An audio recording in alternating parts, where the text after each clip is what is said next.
വലിയ എമൗണ്ടുകൾ നമുക്ക് വാങ്ങണമെങ്കിൽ നമുക്ക് എന്ത് വേണം? നമുക്ക് ഡിസിപ്ലിൻ വേണം, നമുക്ക് പേഷ്യൻസ് വേണം, നമുക്ക് ഇമോഷണൽ കൺട്രോൾസ് ഉണ്ടാക്കിയെടുക്കണം. ഓക്കെ, എന്ത് വേണം? പേഷ്യൻസ് വേണം, പിന്നെ ഡിസിപ്ലിൻ വേണം, പിന്നെ പങ്ക്ച്വാലിറ്റി വേണം, ഇമോഷണൽ കൺട്രോൾ. അല്ലെ, നമ്മുടെ ഇമോഷനെ കൺട്രോൾ ചെയ്യാൻ നമ്മളെ കൊണ്ട് പറ്റണം. അപ്പൊ ഈ 1 മണിക്കൂർ പോരാന്നാണ് എല്ലാവരും അഭിപ്രായം. ഇവിടെ പുതിയത് വന്നവളൊക്കെ സാറേ 1 മണിക്കൂർ പോരാ, ഞങ്ങൾക്ക് വേണ്ടത് പിടിച്ചോ. അപ്പൊ വൈകുന്നേരം കമ്പനിയുടെ പീക്ക് ടൈമിൽ പ്രോഗ്രാം മാറ്റി നിങ്ങൾക്ക് വേണ്ടി മാറ്റി വെക്കാം കേട്ടോ. അരുണിമ, സന്തോഷമായോ? സന്തോഷമായി.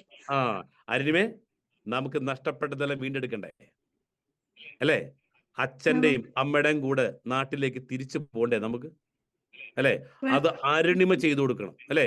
പണ്ട് പോകുന്ന സ്ഥലത്ത് നിന്ന് നമ്മൾ വിജയശ്രീ ലാൽ തിരിച്ചു ചെല്ലണം കേട്ടോ. പോണ്ടേ നമുക്ക്? ആ സമയം കുറിച്ച് വെച്ചോ എപ്പോഴെന്നുള്ളത്.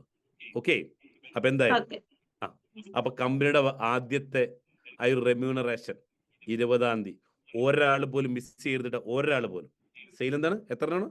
വെറും 3 എണ്ണം. വെറും 3 എണ്ണം. ലിറ്റി, എന്ത് പറയുന്നു ഓഫറിനെ കുറിച്ച്? സൂപ്പർ ആയിട്ടുണ്ട് സർ. അല്ലേ ലിറ്റി? 95 ലക്ഷം രൂപയുടെ കോട്ടേജ് 22 ലക്ഷം രൂപ വാങ്ങിയതിനേക്കാളും വലിയ ഓഫർ ആയില്ലേ? അല്ലേ? അപ്പൊ ഇനി എന്ത് ചെയ്യണം? അവസരം മാക്സിമം യൂട്ടിലൈസ് ചെയ്യാം.